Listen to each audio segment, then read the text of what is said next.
Okay, if I can get your attention, we're going to get started here this evening. To get us kicked off and to introduce our speakers, I'm going to invite our student representative, David Primus. These guys off for the day. We're joined by another alumni. You guys just show us like how strong our alumni base is, and how untraditional paths can lead, and kind of where we can go. So with that, I'd like to give a round of applause to these guys right here for coming in with us today. Awesome. Thank you, everyone, for being here today. My name is Michael Rawlins. I'm a PGA member, graduate, Ferris State, class of 2014. I'm one of the co-founders and the director of product for Club Caddie. While I was here on my internships, I did my first one at Riverside Golf Club, which is technically in the UP on the Wisconsin side, like 45 minutes north of Green Bay. And then I went to Bear Path Golf and Country Club in the Twin Cities in Minnesota. And then I went to the Reserve Club out in Indian Wells, California. I believe I was the first intern they ever had out there. So very cool experiences. We'll turn it over to our other Ferris alum. Absolutely. Hello, everyone. I'm Stuart Proctor, another PGA member, Ferris State alum of 2006. While I was here, I did my program a little differently. I did a 3-semester internship at Mystic Creek Golf Club in Milford, Michigan as the head pro. And then I did like 2 months in East Hampton, Long Island at East Hampton Golf Club before I went down for a double internship in Jamaica at the White Witch.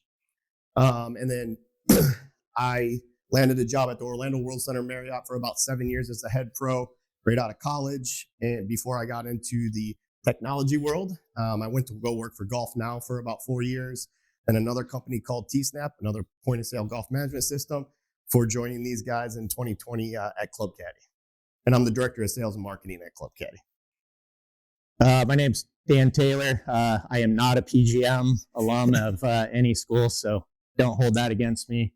Started working in golf at age 14 out in California.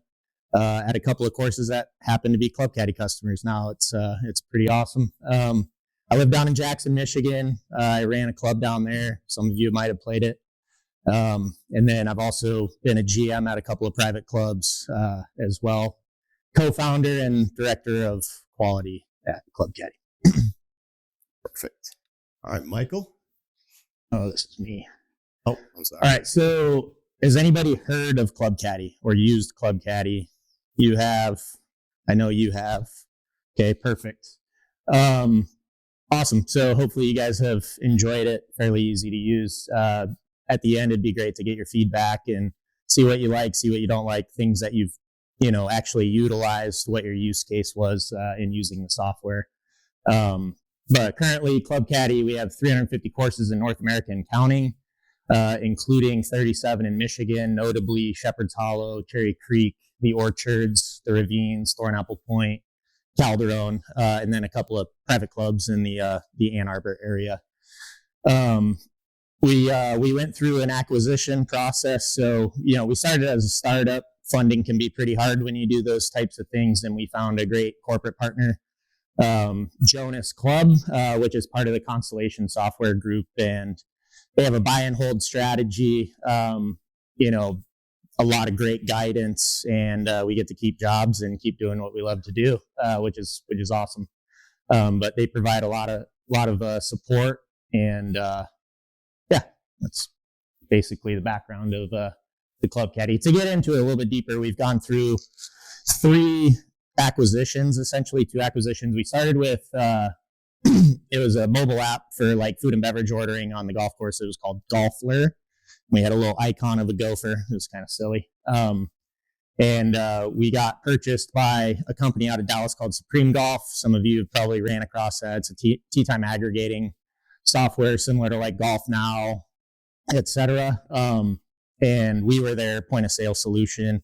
I worked for them for about 14 months before we ended up actually purchasing back the software, and we developed Club Caddie, and that's where we are today. Yeah, you can see on this nice chart here. I took this screenshot last night. If you see 2020, right before it starts going up, that's right when we got acquired. So not saying we have everything to do with the upward trend, but that's right when we got acquired in 2020. It's up 238% in the last 5 years. So not too shabby. Yeah. And back to the core of what Club Caddie is. So we're, a golf management system, right? So point of sale, tee sheet, event management, member management, reports. Anybody that's worked at a golf course, you've used some level of point of sale, some level of tee sheet, whether it's pen and paper or otherwise. But that's what we do. We work very closely with each individual course to, satisfy their needs and help them run their business a little bit more efficiently. Yeah, and the great thing is, we can fit any type of golf course, right? So from public, semi-private to private. Historically, most systems they're specific to the segment, but we customize the environment based on what your facility needs are. So it makes us very unique in that way. And really, they don't give themselves enough credit. Michael, Dan, and Jason, who's our CEO, they all bought a golf course, back in 2014 and saw the need. They were using 6, 7, 8 different solutions that didn't really talk together. So it wasn't a great member or customer experience. And then operationally wise, it wasn't efficient, right? You had to pull 6, 7, 8 different reports in order to see how you're doing for a day. So they wanted to build something off of one database that can handle all of your everything that you need to do at your facility and operate. So, and while creating a better member and customer experience as well. Yep. So now we'll get into the fun stuff, kind of the timeline of just exactly how everything happened. So I graduated in the fall semester of 2014. Over the winter, I was looking for jobs, didn't really know what I wanted to do.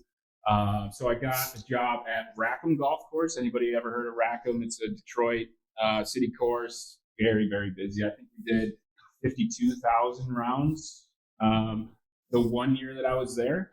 But while I was working there, one of our members is a loose term for a muni, but Jason Pearsall, he's currently our CEO of Club Caddie. He came to myself and my boss, and he said, I got this great idea for a mobile app. Mobile apps were all the rage back then. And it was an idea for food and beverage delivery on the course. So if somebody wanted, a 6-pack of beer or a sandwich, or they needed more Pro V1s because they just flew them onto the road, they would order it on their phone. We would get a notification in the shop, and then we would bring it out to them because we had the location from their phone. And it sounds like a good idea, right? And so we tried it out at Rackham. It's a very busy course. We had a bunch of golfers, a lot of customers. Dan tried it out at Calderon where he was working as the GM.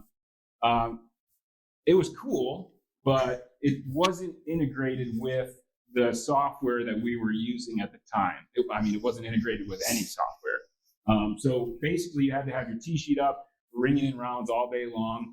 And then you had to have a second monitor or somebody in the back monitoring this golfer, this little gopher icon. At any time somebody placed an order, you'd have to run back, see where they're at, try and guess where they're going to be at by the time that you got out there to deliver them the stuff that they ordered. But so it was a little bit messy in that way, but the real problem was it wasn't integrated into like reporting or like inventory, things you don't really think about if you're not an actual operator of a golf course. Like the mobile app, it was very cool. It was very slick. We still have it in Club Caddie today.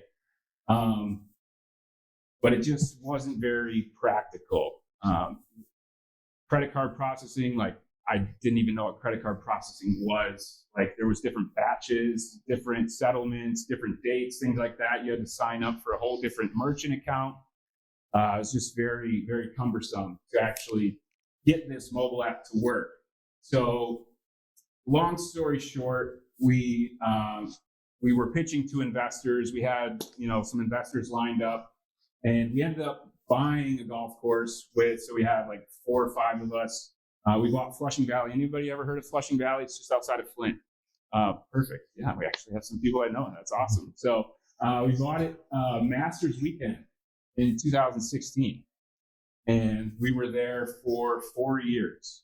So we got to Flushing Valley. We had this cool mobile app, and then we inherited like 7 different softwares to run the golf course. It was a semi-private club.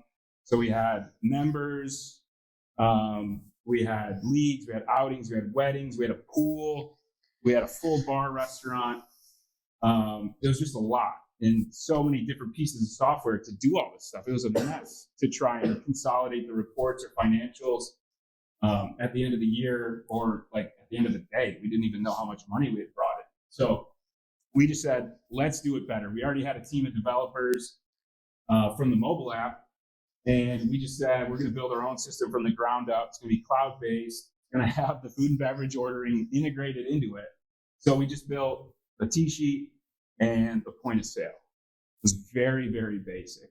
But this is very important because I was the head pro at the course. And what this enabled me to do was have a direct line to the developers. And this was like a total, like when I was sitting in your guys' seats right now, I never thought that I would be talking to developers, telling them how to write software. Like, I don't know how to write code. I don't know if any of you guys do, but it's obviously, it literally is a different language. So as a PGA, we learn all this stuff about how to run a golf course, but if the technology doesn't work for your needs, like what are we doing? So I was in direct communication with the developers. Dan was also giving feedback as the GM of Calderon. And through 2019, we were building it just to run our golf course. And then we gauged some interest. We got some other local courses to sign up. We're basically giving it away for free. Probably not the best business move, but it worked out in the end. And then Jonas and Constellation came by, and they acquired us in 2020, right before the pandemic. Like in life, you're going to need some luck, and we got acquired at the perfect time, right before the COVID boom in golf. We got all of their resources, their knowledge, their business, acumen. It was just like perfect for us. Yeah. I would say something that really helped us out, that it wasn't very prevalent in the space at that time, and Michael talking about the timing of COVID, was contactless payment. And so we had at the time the ability to prepay for tee times, to show up, check in without needing to meet with people. And that accelerated a lot of our growth. So it's definitely, we were already planning on doing that anyways, but the fact that happened was a giant benefit to us, even though the world was a little bit on fire at the time. Yeah. So at this point, when we got acquired, there was basically 4 people in North America that worked for Club Caddie. It was Dan, myself, our COO, and our CEO, Jason. So we went from just building this thing to run our own course to now we have the weight of and expectations of Constellation. They're like the Google of Canada. They're based out of Toronto. So we went to Toronto, went through all these meetings, and it's just a very crazy journey from sitting in these seats right here to essentially 5 years later, we're being acquired by a company. And that's something I never thought, I didn't even think working in tech was a possibility. We didn't have any technology courses going through the PGM program. We didn't have any training about obviously I still don't know how to write code. So definitely didn't have any of that. But just being more product driven, when I was working at courses on internships, I just thought that's how technology was. So what, we have 60 golf leagues at Rackham, and I have to copy and paste for 16 weeks for 60 leagues. There's got to be a better way. And that's essentially what we did. But yeah, the thing that was a little bit less than ideal is when we got acquired, Jason and myself, we sold our equity shares in Flushing Valley. So we didn't really have like a test course where we could roll out some new features and test them ourselves before we roll them out to our clients. Obviously, we want to make sure that everything that we do works very well. Hopefully, the people that have used Club Caddie in this room think it works well. But in 2022, we actually got a management contract for Warren Valley in Dearborn Heights. So the same group, like the 4 original Club Caddie employees, Dan included, we manage Warren Valley. So we have like that test course, and it's really important to us that we're really, locked into the day-to-day operational kind of workflows. Because in some systems, I'm not going to name any names, but you just get into some like checking in a league or a golfer, making a tee time or doing an inventory audit. It's like very strange, and it's just like, why does it work that way? We try to eliminate all of those, just awkward situations when you're using the software. We just want to make it very user friendly. So we have our test course. Again, that's a whole nother story for a different day, but it was a total restoration that Dan led at Warren Valley. Yeah, and one thing you guys will obviously discover, I'm sure, through internships or just working at different courses when you're not in school, whatever it might be, is like we consider golf courses to be a snowflake. It is not a cookie cutter business. Everywhere does it a little bit different. I mean, there's such a wide swing between a 9-hole municipality course and a high-end private, right? Like things are just different. And so we opened our minds to that too, where there isn't one perfect way to do things. Like you're going to find optimal things, but something that applies at one course doesn't apply to another. And, the great thing about Club Caddie is almost all of us have operator background in some aspects. So we can speak the language from behind the desk. And, that's what we look for when we hire people too, is like, we want to be empathetic for the things that people are going through, be open to how they want to conduct business rather than saying, well, no, this is how you have to do it. Right. So that's been our philosophy, and it's worked, and it's made our system better and better, is getting feedback from people like you and who you're going to be in your career path. Yep, absolutely. I'll just tag along on that a little bit. So just like Michael said, you all are sitting here, and when I went through the program, all I thought I was going to do for the rest of my life is just be on the green grass side and operating golf courses, right? One thing is, when I was in high school, I went to a small town in Michigan, Pinckney, Michigan, Brighton Howell area, if you're familiar. They had a 4-year robotics automation program.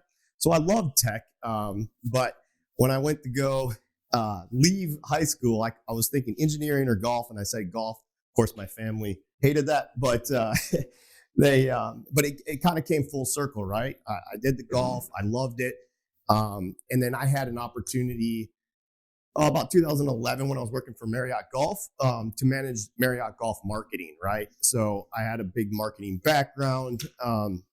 And, when I was in college, Facebook started in 2004, and I think Ferris probably was the 12th school to get Facebook, right? So this was all new. And then through that, Golf Now came knocking on my door and wanted me to come work for them, having the golf experience and some technology experience as well. And then I told you I went with T-Snap, and really how I met these guys is I was going to, I called Jason up actually when they owned Flushing Valley, and I was trying to sell them T-Snap. So I flew up here from Orlando and was going to demo these guys. And then they're like, let me show you something. And they start showing the product, right?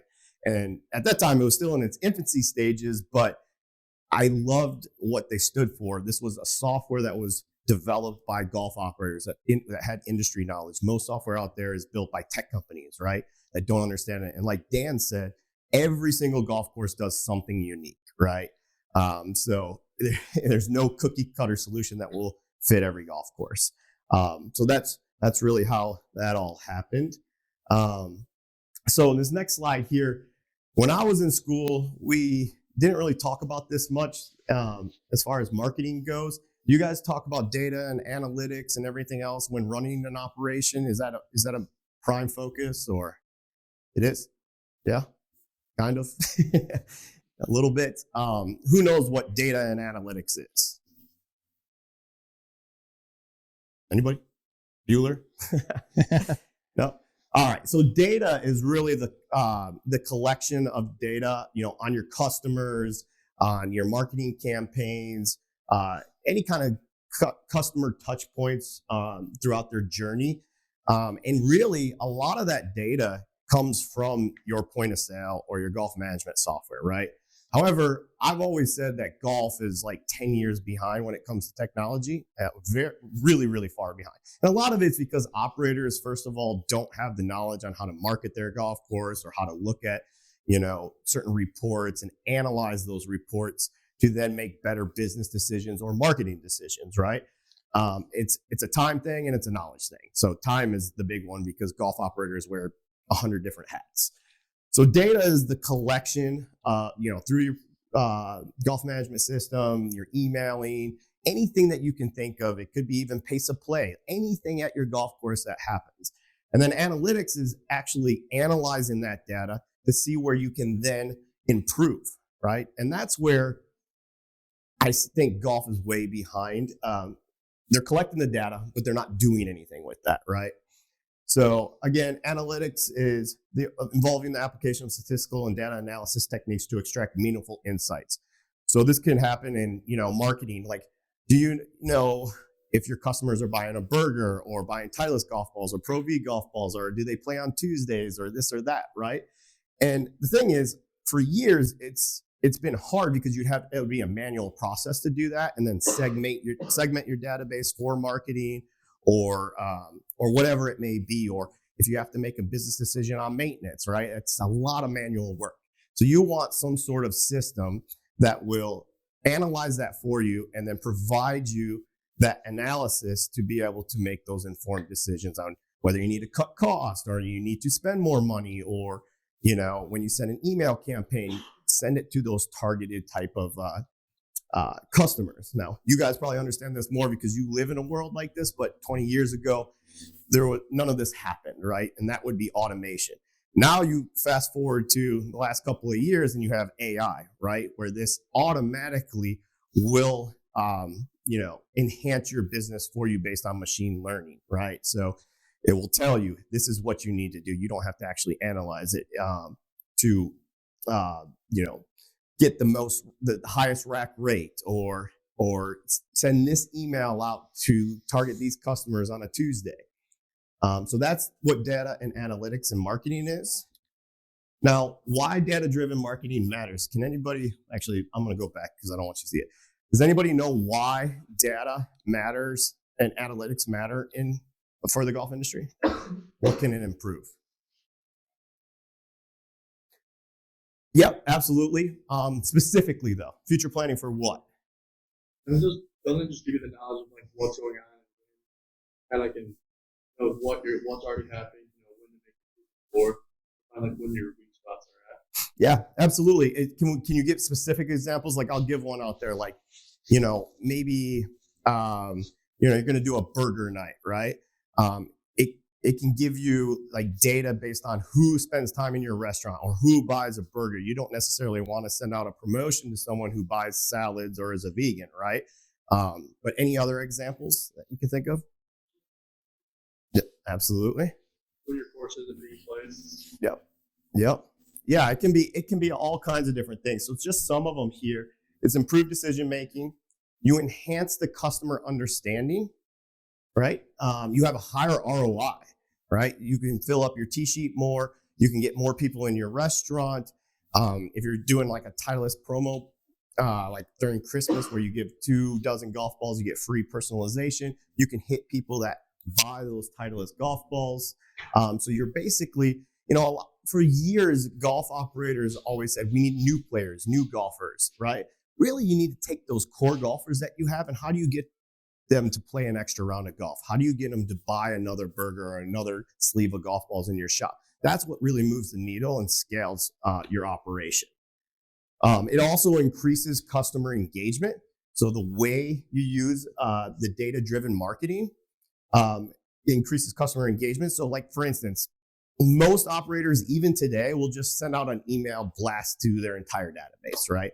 Well, you get like 10% open rates because 90% of them, it's not even applicable for, right? Maybe it's a women's wine and dine or something like that, or wine and nine. If you send it out to your entire database, well, a big portion of them, that's not even applicable for, right?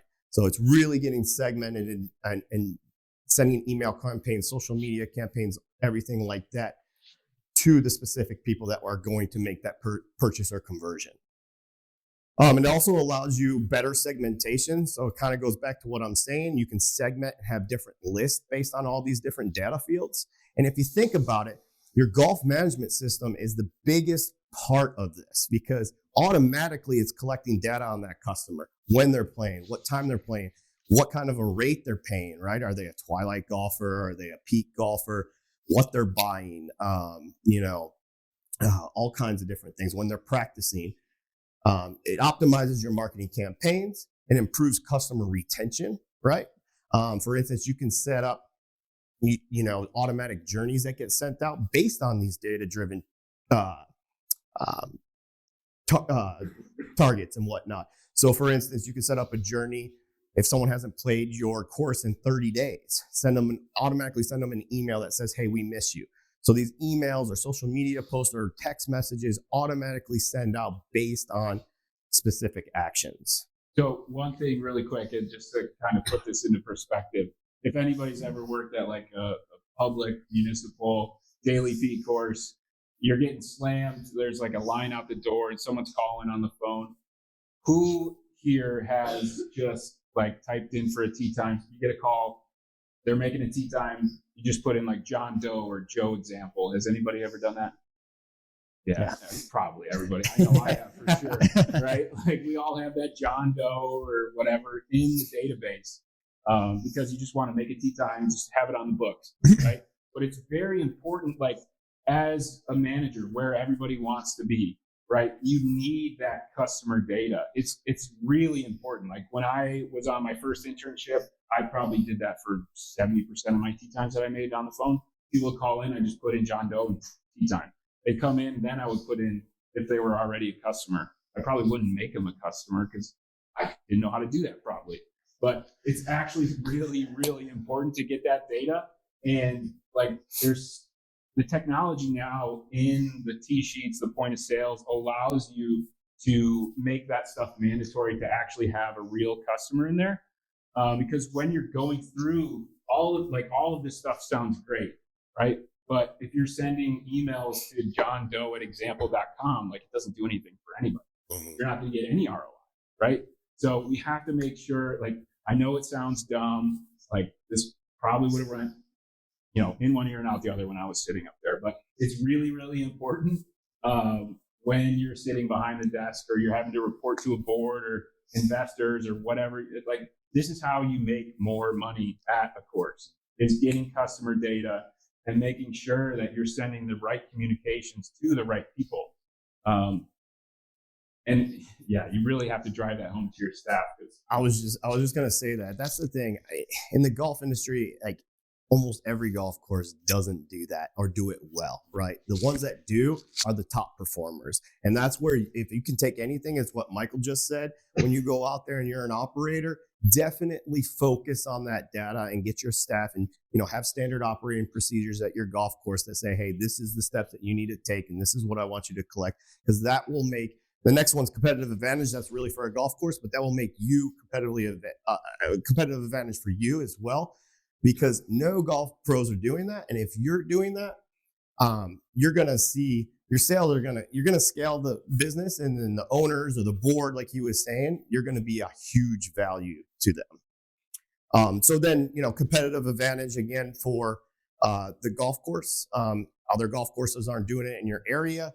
A lot of times I've always noticed, and I'm sure we've all seen it, golf courses will race to the bottom for the bottom rate, right? If there's 5 courses in the area, 1 course drops, well, then the other 3 will. You don't have to do that. Just like our software, we're not the cheapest, right? But we provide value, and the operators see that value and they buy it.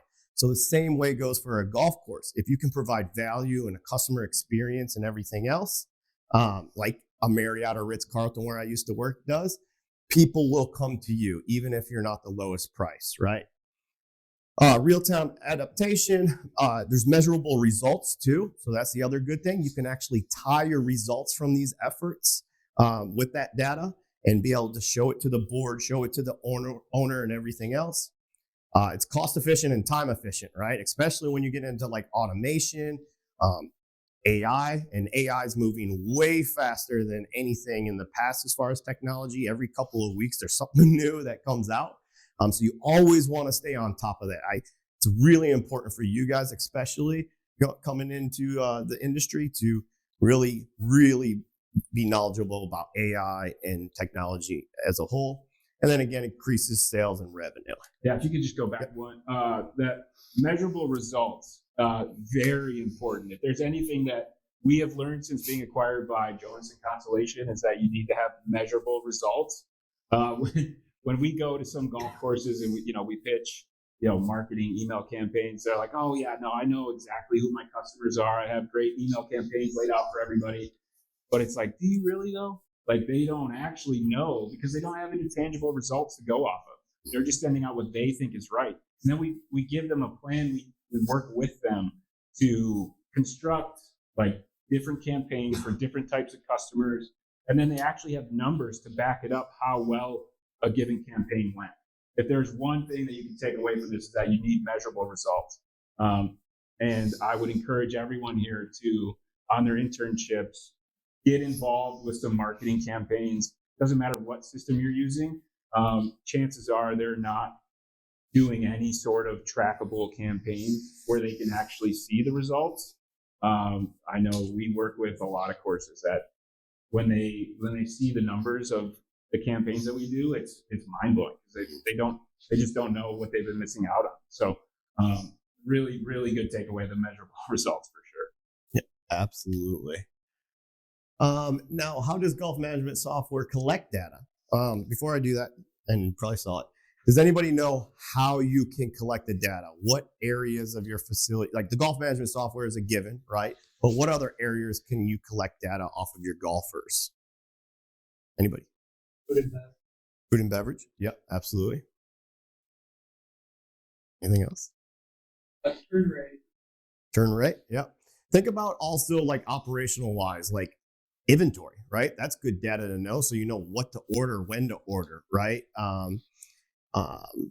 Maintenance, golf maintenance, right? A lot of you, especially when 2008 happened, the golf shop actually had to take over the controllables or the maintenance budget essentially, and we had to oversee that. You want data on that too, when to spend money, how to spend the money on, because that's one of your biggest budgets as far as that goes. One thing that I learned over the past summer was trying to find how much each customer costs when walking. How much. Yeah, that's great because I can say probably not a lot of operators today know that number, right? And again, if you're not making informed decisions on what rate you should be charging, right, and then providing that value to charge that rate, then essentially you're going to go under. We see that in our industry, and that's the thing. This goes for every industry. There's a lot of other software companies that will race to the bottom or try to undercut to win a deal.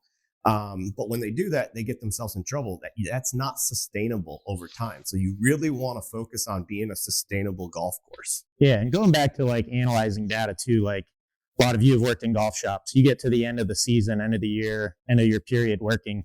How much of that stuff is on the floor that was there in the spring when you started? A lot. Most of the time, it's a lot. Then you're blowing it out at a discount. And a big reason for that is people that are making the purchasing decisions are either influenced by a salesperson or they're buying what they personally like, right? But that's not the objective. You're trying to buy things that are fitting your demographic, fitting your everyday player, everyday customer, right? So that you can maximize sales, and looking at your data and saying, okay, well, this really killed it. We're definitely ordering this again, right? Versus, this didn't move at all. Maybe we should go in a different direction. And that's where collecting accurate data and then, reviewing it weekly, monthly, definitely at end of year is a huge, huge thing to just improve your business. And that's why, collecting those accurate data and technology is so important. Yeah, absolutely. And just piggyback off that a little bit too. You can do that now, which will set you at an advantage, but also look into any kind of AI tools that have machine learning, because they can predict this stuff for you based on the historical data. It will tell you, okay, this is what I sold in Under Armour shirts or Titleist golf balls last year at this time. So this is what exactly I need to order. So you don't have too much, you have to blow stuff out or whatever it may be, or even when it comes to rates. Has anybody heard of dynamic pricing before? I was just going to go there. Okay. So dynamic pricing, that's automation. So automation and AI is different. That's a set of rules that you set up based on, usually you should analyze data. Most of the time people don't. They just say, okay, if I'm one day out and I'm 20% utilized, drop my rate to this, right? Now you have AI tools, right? That machine learning can say, okay, we know with this weather, last year at this day, at this time, this is the rate you should charge based on that. So you really got to be forward thinking with the tools that you're using to help you out too, but also really understand and know how to analyze data to make those type of rules as well. So there's all sorts of different ways you can collect data. Membership management, your members and managing your members and what they're doing, when they're buying, how they're paying their bill, what they're charging as far as dues and everything. Tee time reservations, collecting data is important on golf course operations. We talked about that with the inventory and everything else. Inventory management, financial transactions, right? Great way to collect data. Again, what they're buying, when they're buying it. Customer feedback. So don't just think golf management software or just reporting. Be proactive too. Like whether that's Google reviews or sending out feedback surveys after their round, an automatic email that gets sent out or text message. Marketing and communications, right? There's a lot of data on that. Open rates, conversion rates, click-through rates, stuff like that. Course analytics. So, this goes more on the maintenance side of things, right? Or also operations like pace of play. Why are you, slow in some areas, or, why are we dry, or some greens are, burning out? All that is all data that you can collect. Employee management, right? And staffing, a big one, right? That staffing is the number one cost to a golf course, right? It's the highest line item usually for the budget. So really analyzing that data so you know what staffing levels you need, and not just having a cookie cutter. I have this many people at any given time. Customer and golfer behaviors, and there's just so much more. Anything else you can think of, but you can utilize GPS systems for pace of play, for where people are driving and hot spots on your golf course, so you know where you need to water more, or maybe rope off so people don't drive there. So just things to be thinking about, but there's all sorts of different ways you can collect data. All right, next slide here, how to use data and analytics from your golf management software. So the way you use it is membership engagement. So with that data that you use and you analyze, how are you going to engage your members, right? Who's going to play in our membership tournaments, our member guests, the club championship, whatever it may be, so you can really market to them. Optimized tee time management. We talked about it. Dynamic pricing is a big one. There's tools out there that you can do, that you can not only say, if my tee sheet is this utilized, you can also include weather, like a weather algorithm, right? If it's going to be 50 degrees and raining out, maybe that rate shouldn't be as high if it's 85 and sunny, right? Course maintenance planning, which we talked about, performance analysis, optimizing your inventory, financial management, making sure you're scaling and you're not leaving any money on the table. Customer satisfaction and loyalty, right? That's a big one as well. Your marketing effectiveness, course optimization, employee performance management, and event success.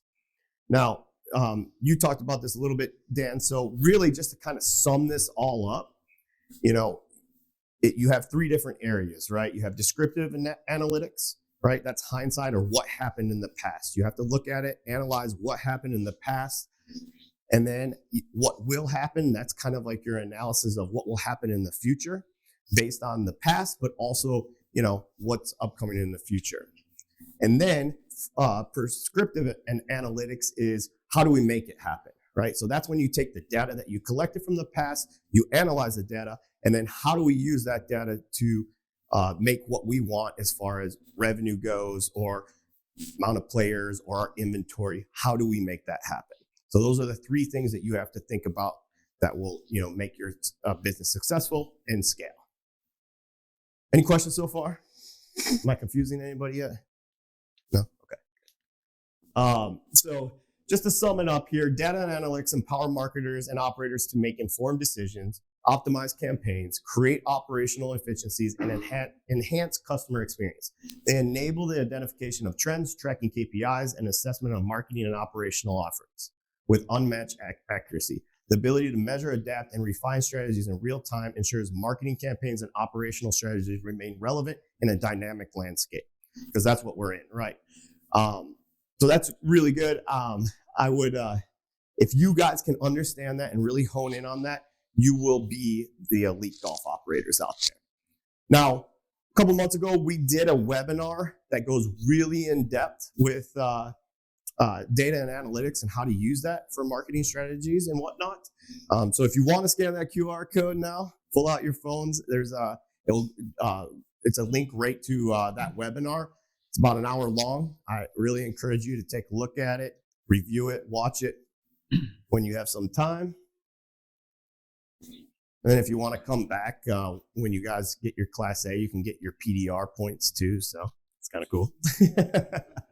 So any of the guys at RPGA already, if you need some points, I recommend it. It's hard to earn PDRs in the tech industry. It's hard to keep that PGA stuff. It is. Yeah. All right. Perfect. And we could send this to you too if you'd like. So, all right. Yeah. So I for sure wish that I had, some experience using the T-sheet point of sale. It would have been definitely a lot easier on my boss on my first internship if they didn't have to teach me how to use it, right? One thing I'll say, has anybody used it other than like booking tee times or ringing things up? Have you gotten into the reporting? Have you gotten into the back end? Have you seen the data? Have you seen analytics? Has anybody seen any of that stuff or the tools? There's a lot more tools in a golf management software that even golf operators don't really use. They use like 10% of it mostly. Yeah, I would love to hear the responses. Who had their hand up here? A little bit. White hat? Closing out. So your basic day-to-day stuff. Yeah. Yeah. I really encourage you, to get with your golf operators while you're on internships and be like, hey, can I sit down with you? Can I look? And they might not know the system inside and out, or maybe even contact the support team or someone from that company, right? I know at the end of here, we're going to give you some of our information. You can even sit down with us. So that's what I do. I do demos all day for golf courses all the time. You can tell he does a lot of that. So I do demos for golf courses all the time. I'm happy to sit down with you guys, or maybe even do it and just take you through the whole thing so you can really understand it.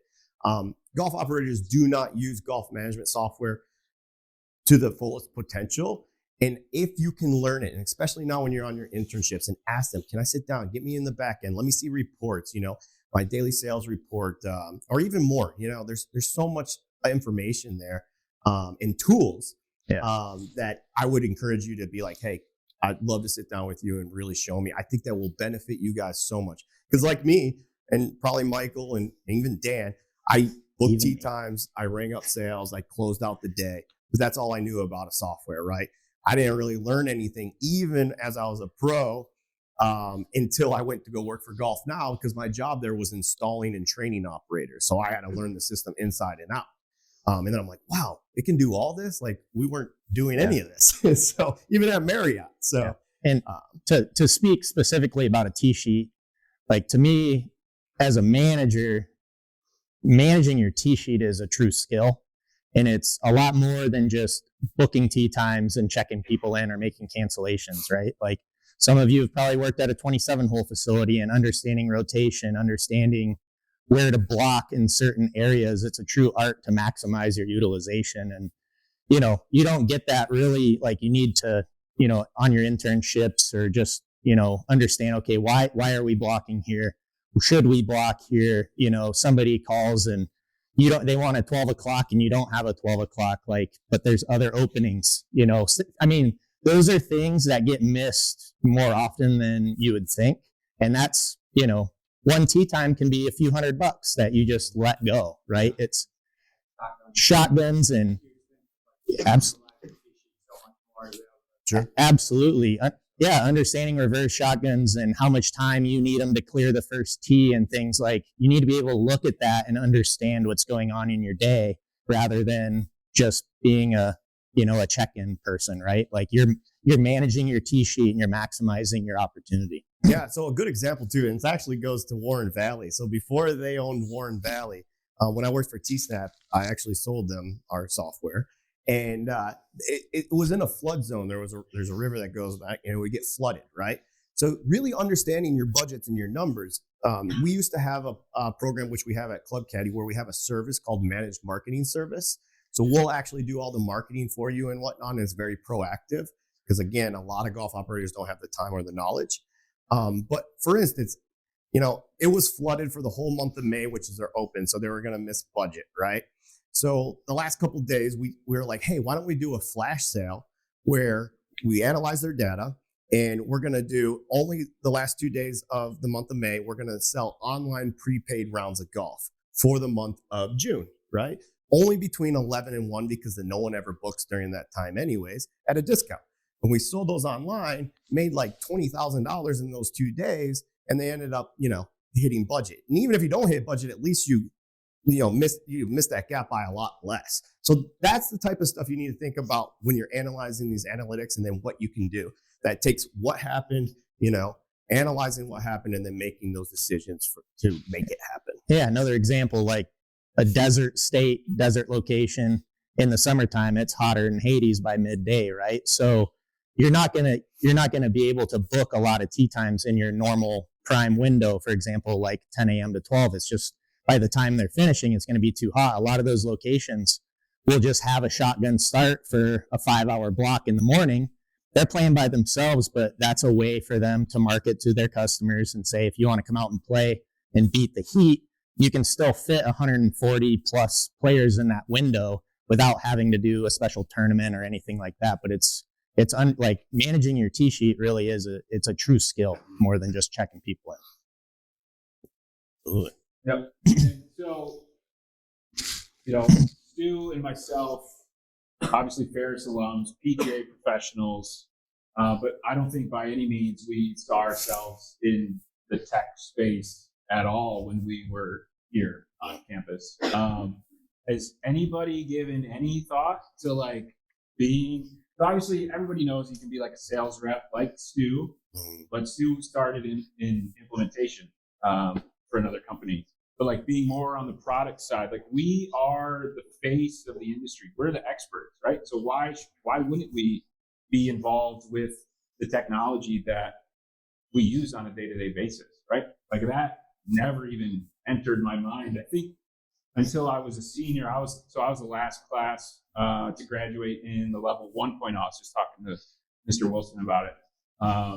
So we had to do this big level 3 presentation, and the title of my project was how technology can affect positive change in golf. I had no idea that I was going to be in technology, but it just happened to work out that way. But we're really we know golf better than anyone. Why would we have people writing code to dictate how we run our business, how we run our golf course on a day-to-day basis? We know how it should be run. Why shouldn't we have a say in that? So this is really just more so about opening up the possibilities of what you can do after you graduate, or when you have to call support when you can't take credit cards when you're on an internship. The tee sheet crashes, you can't get into the system. Who do you want to talk to? You want to talk to somebody that speaks the same language as you, golf language, not actual language. Well, that too. The same language definitely helps. They speak golf, right?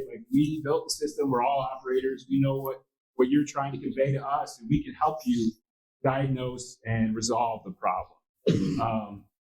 And we take a lot of pride in that. And I think, just making everyone in this room aware that it's even a possibility, I think, is something that I wish I would have known when I was in your guys. Yeah, what do we have? Like 6, 7 PGA professionals on staff now? Yeah, I think almost everyone on our staff Is a golf industry professional. is either PGA Pro or has been an operator.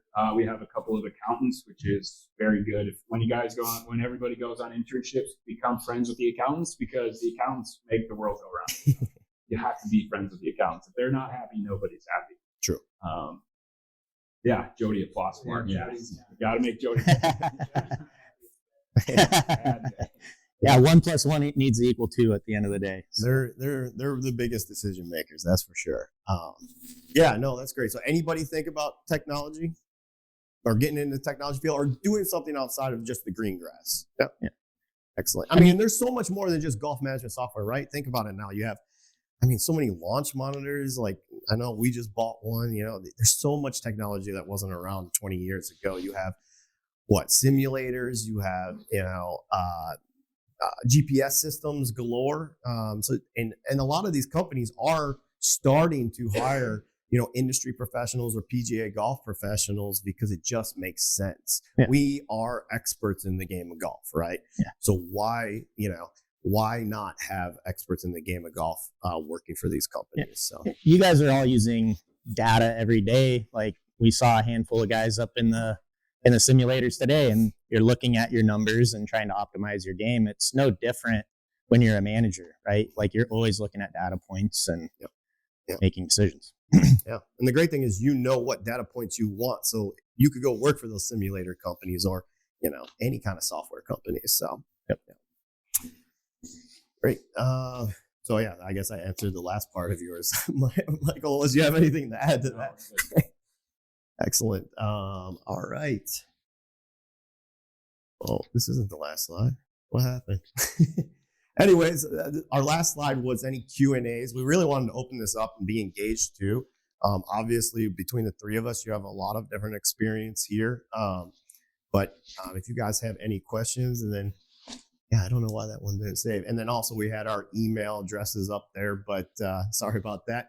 But we can give you that information as well. I'm happy if you guys want to reach out, contact me, you want to see or, answer any questions, honestly, that you have, about the program. We're big tech guys, and we can't figure out a slideshow. So that was my biggest fear, and it came true. We're staying in an Airbnb, and the internet isn't that great. So it probably didn't save it on Google Sheets. So yeah, we were watching the tournament. That's fine. Yeah, that too. But any questions, guys, at all? Yeah. We'll work left to right a little bit.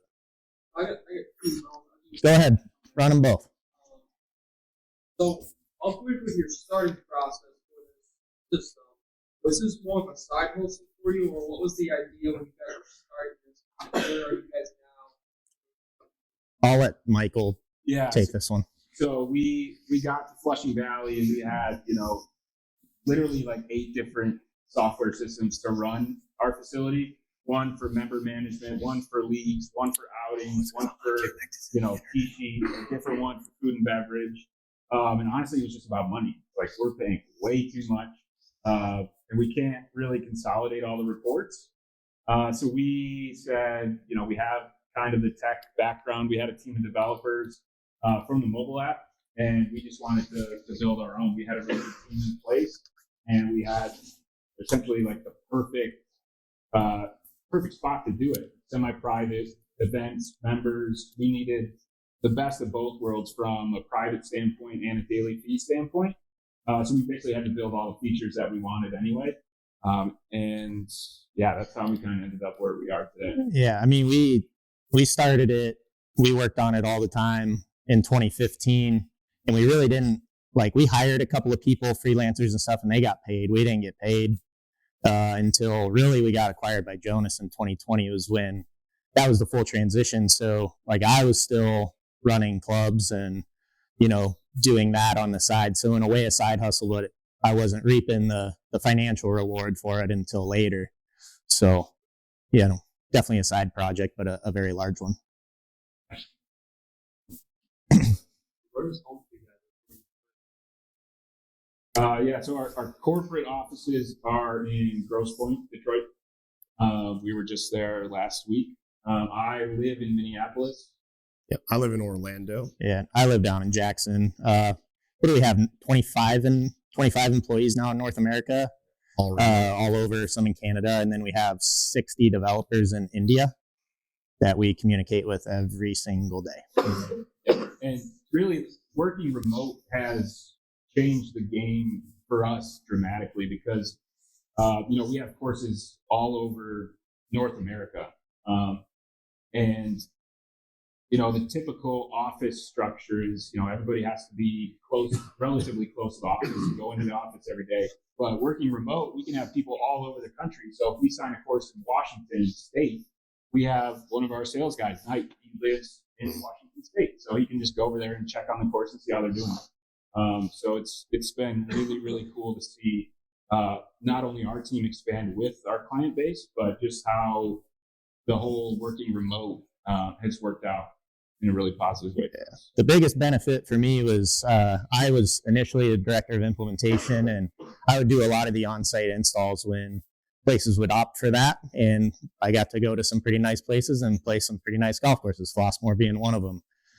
So that's always great. Like, we build relationships with our customer base, and if they're positive, especially living in this state and you want to take a long weekend, I jet down to Palm Beach and play the par 3 20 times, so it's definitely got its perks with just the relationship building. And we work in the business to business world, whereas before I was strictly business to consumer, and those were the people that I had best relationships with. And I play a lot more golf than I used to, which is nice. But I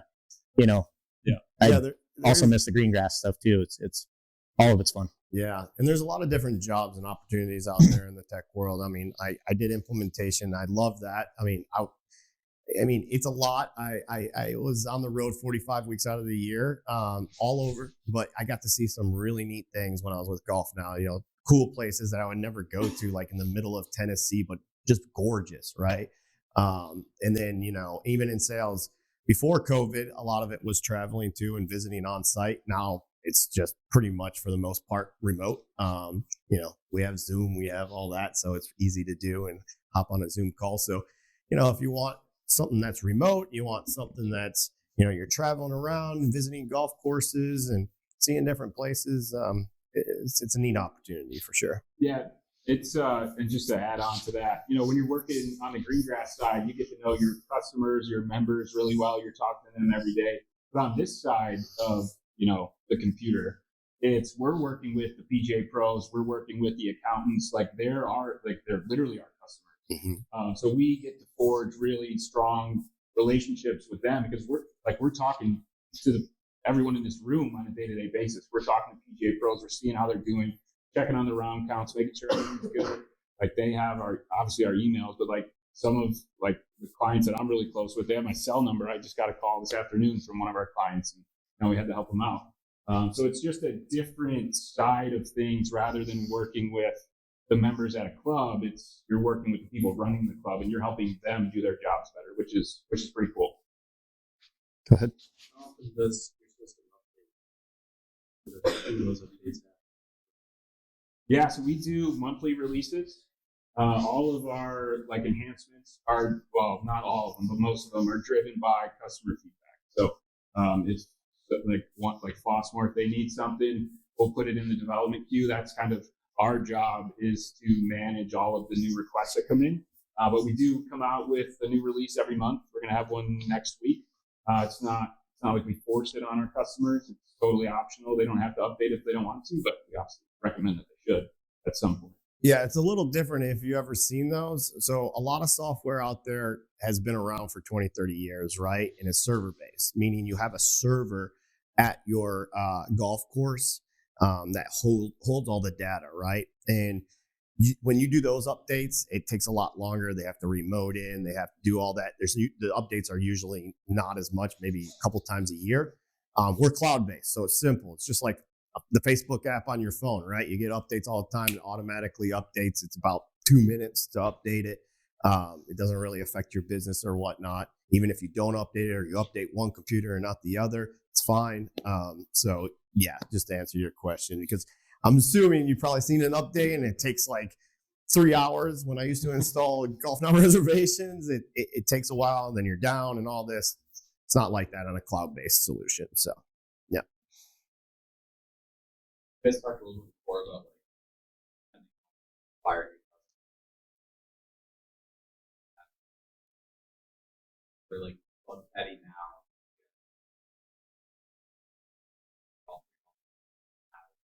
Having Yeah.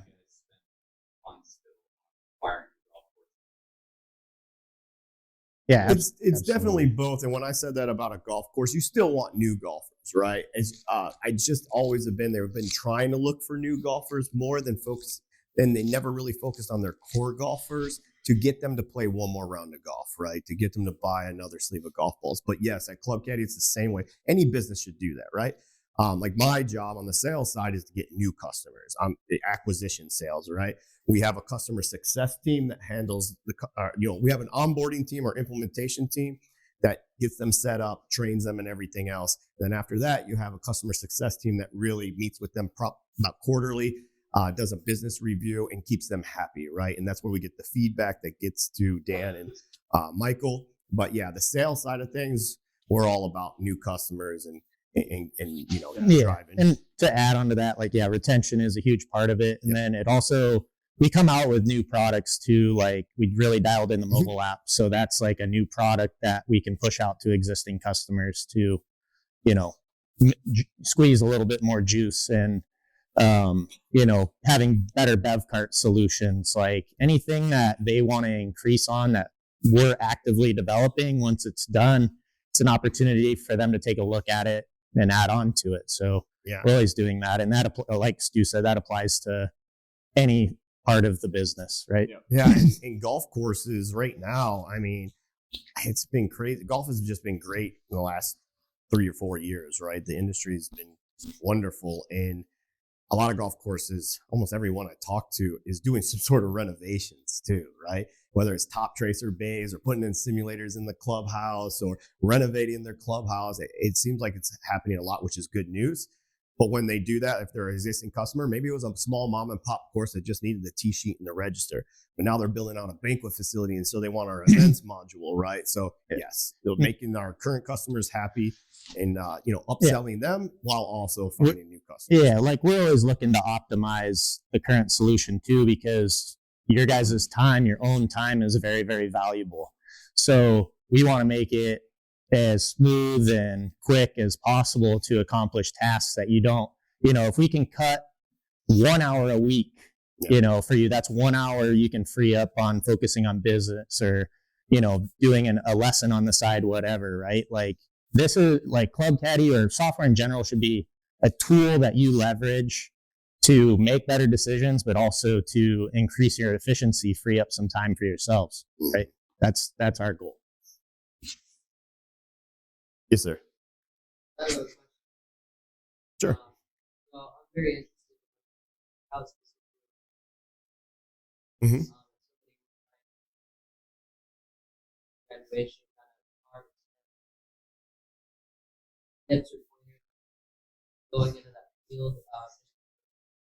Yeah, I mean, I would say at first, right now we're in internships is try to make relationships with these sales reps, right?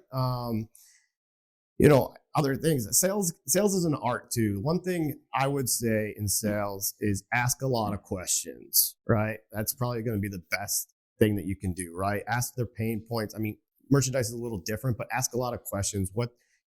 Even like a sales rep, like for instance, if you're I don't know, let's say a Nike rep, maybe you don't want to be in you're not going to attack a small mom and pop course. So what you want to do is really find your qualified prospects, right? If they're a $20 golf course, you don't want to sell them a $100 shirt, right? So, and you want to be honest and transparent too. They actually buy into that a lot more. When I'm honest and transparent, if there's something that we can't do that they want, but we have these 7 other things that is actually we can do, and they're like, wow, these were pain points in our old system. They might be okay with this thing that they didn't want, right? So again, just be transparent, be very transparent with them, ask a lot of questions, and guide them into what they really need. Yeah, that's probably the biggest general thing, right? That I could say. And again, because you might be a rep and you might have a bunch of different products or different product categories that, cheaper products. Don't try to oversell them. Just don't do it, right? Like, be there for them as like a mentor or consultant, or take that approach. Also, like your day-to-day operations, like you work for sales, you're not in sales. Talk about what other offer.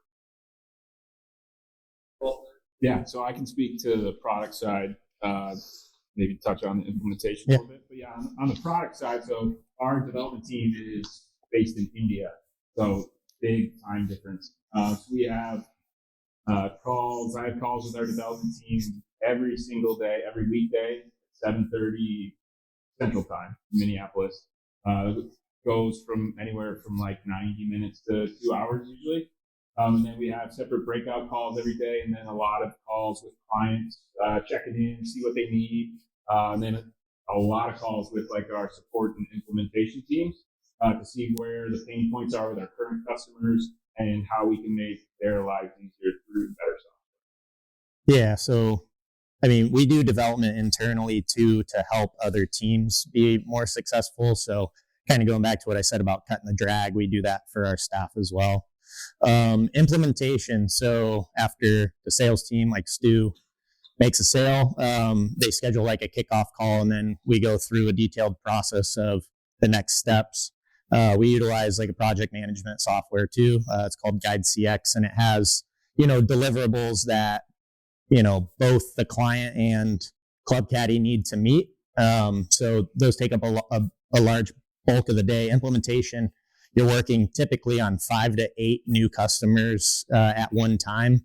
They can range from a 30 to 60 day go live window, what we would consider. So it's a lot of, I would say half of your day is meetings with the new customer to go through things, discuss, do training. Everything overlaps. Like, your day is a little bit different every single day of the week, which was nice. You get to mix it up.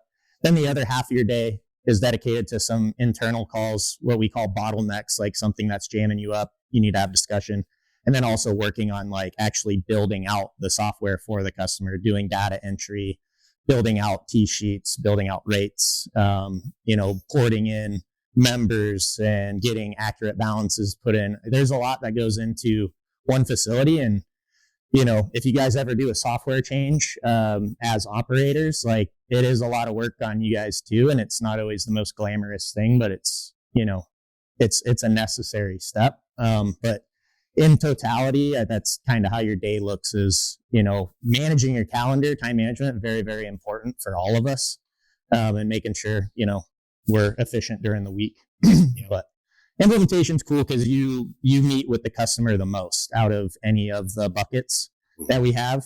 You probably develop the most intimate relationship with those people for sure. Yeah. And then there's other, we have support, right? So support, you're answering phone calls when they're calling in, chat support as well, email support. So, when they need something and help, and then you're creating tickets and then solving those problems for them.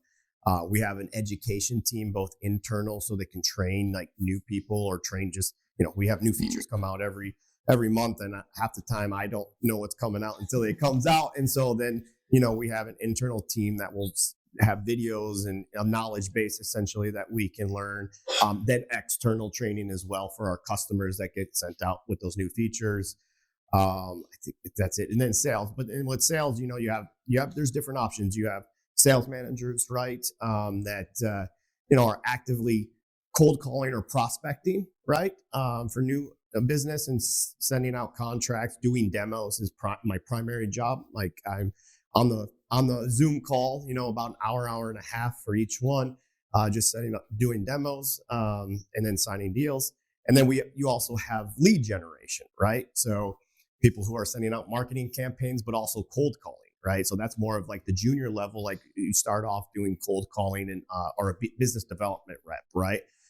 Where you're actively just making 100 calls a day, calling golf operators and saying, hey, are you interested in, changing the software, looking at Club Caddie, and then setting those demos for those sales managers. So yeah, one thing I'll say about our business is, and this is, something that I think is very important anywhere you go, is like we have a really great culture. Yeah. And even though we do have a company hierarchy, right? Like we're directors, VPs, whatever you want to call it. And then we have managers, we have specialists, as the line goes down. None of us look at each other as superior or inferior. Like everybody's feedback is really important.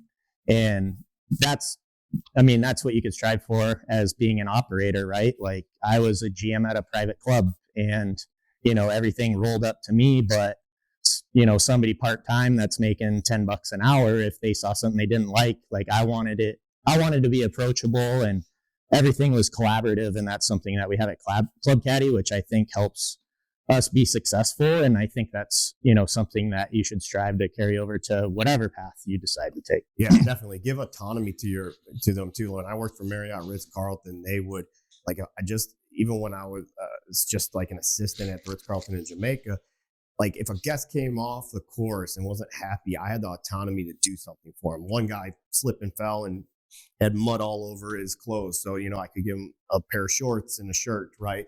Really give them the authority and autonomy, and they'll respect you more for that too. I did miss that. We also have a couple other departments, a digital experience department that does like the websites and, marketing and all that.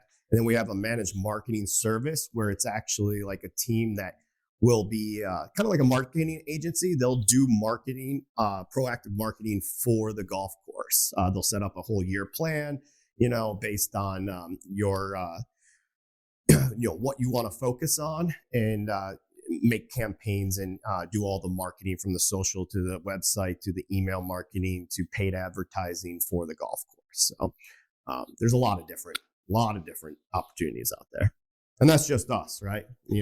There's so much more technology out there that you can get involved in. Anybody else? No. No? Oh, okay. Maybe. Just a kind of. Anything from the cheap seats? Yeah, I have one more question. I'd like to start some other ones too. I appreciate you guys going into all the data analytics. That great exposure for our group. What's next? Because I'm not smart enough to know anything. Is AI going to start making some of these decisions for us without us having to prompt it? Yeah. I'm just curious, since you guys are in that field. Yeah. Interesting perspective. AI is definitely going to play a big part in the future in golf technology. Yeah. Whether it's, you ask a question and it tells, how many Pro V1 should I order this year, based on the last 10 years of sales, or it's, how should I price my Twilight rates? Anything that you want to know, AI is going to be able to give you the answer. That's just where we're going. Yeah. It's definitely a little scary, but we're embracing that, and anything that can help golf courses make more money and take more load off PGA pros, I think is a good thing. Helps drive business and free up time for PGA pros. So we did a big presentation actually down at the Michigan Golf Business Conference. It was at Firekeepers, and Jason was the leading presenter on that. We also had a lawyer on the panel, and that's one of the things is like AI really has no boundaries unless you set them. Privacy, information integrity is very, very important. And that's something that is a little bit scary on the AI side. I mean, there's already places like private communities that they have a camera that can scan a license plate, right? And it'll pull up their profile and all their information. And, speaking to Michael's point, that's a scary thing. And I think it's up to us to really control what ultimately is useful and what shouldn't be in the space. So that's, our direction too, is making it a tool that can be leveraged for the better of your business, but not dig into people's lives or replace jobs necessarily. Yeah, that's a big one. I was out in TechCon in Vegas in October, and it blew my mind on how fast it's going. But it definitely is, because it's machine learning. It's taking basically what you would have to do with the data and the analytics, not the data's there, but analyzing it, and then making those informed decisions for you, right? So it can be a really good thing, right? It can alleviate a lot of time off of the operator that are doing this. I know we're working on it right now, like certain things where you can just say, hey, how many rounds did I do yesterday? Or, how much revenue did I do last month? And it'll just spit out the answer, right? But also, it's not just that's more of a reactive based on what you're doing, but it's like the dynamic pricing I was talking about, right?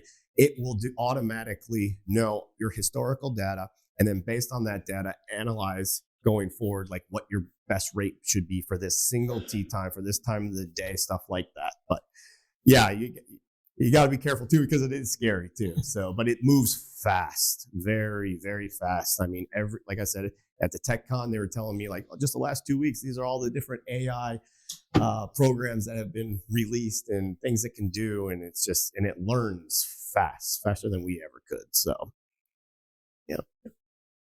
Got one more. The three of you, they have said multiple times that you didn't necessarily think you'd be where you are today years ago. Not a chance. In my opinion, I think all three of you are in great seats today. What advice could you give our group to make sure that they don't miss some of the opportunities that you guys took advantage of? Yeah, don't be afraid to fail. Yeah, for sure. Is a huge one. I mean, going back to Michael and I's journey specifically with Club Caddie, we took the risk of doing this and not getting paid, right? Initially, but we stuck to it, and I mean, it was awesome. I had a much different path than they did. Like, I started working in golf right at 14, and I worked outside. That was what I did. And, I thought I was probably going to have a career in turf. And, once I gained some of that knowledge, like, I wanted to move inside because I wanted to enhance my skills further. And I thought, like, I've been instrumental in helping with turf budget, and that's a very large line item. And I thought, I was like, I took a risk out of my comfort zone to go inside and to climb the ladder there and to manage. And, similar to Michael inheriting, a system that wasn't up to snuff for their facility, wanting to start something new, like, I was searching for a better solution for our specific club as well. And then after that, I was like, okay, this is really interesting to me. And like, I could see sustainability in something that I was passionate about. And, that's ultimately what I was looking for. Everybody's journey is a little bit different, but, that was my trajectory, and going out of my comfort zone and not being afraid to fail was, the best thing for me at that time. Yeah, and that's scary. Like, failing is scary. Like, when we got to Flushing Valley, we had an investor, and I was not making any money. And I was coming off a season at Rackham. I think I made $17,000 in 7 months, working 100 hours a week. Not fun at all. But I loved what I did. And then I got to Flushing Valley, literally making nothing, trying to make this business work. But I loved it so much. Like, we had a condo on the golf course. I was there every single day, interacting with the members, trying to build this, what was Golfware. Like, we're trying to build a software that can run our course, right? I loved every second of it. Was it financially beneficial? Definitely not. But it was awesome. I met so many cool people that I'm still friends with. I mean, I moved to Florida, Minneapolis. I still talk to a bunch of people from every course that I've worked at. Just really find what you love, and don't be afraid to go out on a limb, whether it's in merchandising or club fitting or teaching or software, whatever you want to do, just go full steam ahead. Like, don't let anything get in your way of what you want to do with your career. Yeah. There's so many different avenues to success. and they don't all look the same. It's a windy road, but it's what got us up here today. Yeah, I'll piggyback off of them too and say that definitely take a risk or don't be afraid to fail. I mean, every step of the journey I thought I was going to be a golf pro forever. Actually, I was on the path to being in Marriott Golf Corporate. That's what I really wanted to do. I was in Orlando. Marriott Golf Corporate is in Orlando. I knew those guys really well. And then I took the risk to Golf Now in 2014, and I was scared. I was like, yeah, it's a little bit more money, but that wasn't the reason. I just thought I needed something different, and it's just paid dividends, right? I did that, and then I went to Allegiant, right? Which was another risk. But then I was with them, or excuse me, T-Snap, which was owned by Allegiant. But this is the point is I met them, and I'm like, okay, another big risk. This is kind of like a startup. They're just getting started. But man, I loved what they stood for, right? And so I'm like, let's do it. And it's paid off tremendously. And on top of that, I would also say network, build relationships with people in the industry, outside of the industry. You never know who's going to be able to help you or what's going to come about. I do a lot of other things outside too with people, and they all do, right? They have a golf course that they own as well now, and take those risks. It's fun, and if you keep pushing along, like they said, success doesn't come without risk or failures. So. Yeah. Don't go into stuff with an ego. You don't know everything, and nobody knows everything, right? There's always just gathering knowledge from everyone. Don't be afraid to ask questions. Take a leap of faith on something, and if it doesn't work out, it doesn't work out. But at least you gave it a try on something you thought you might like. Just open-minded to things, and always learning that there could be a better way to do something, right? Or maybe there's a different thing that stokes the fire for you, right? That's what it's all about.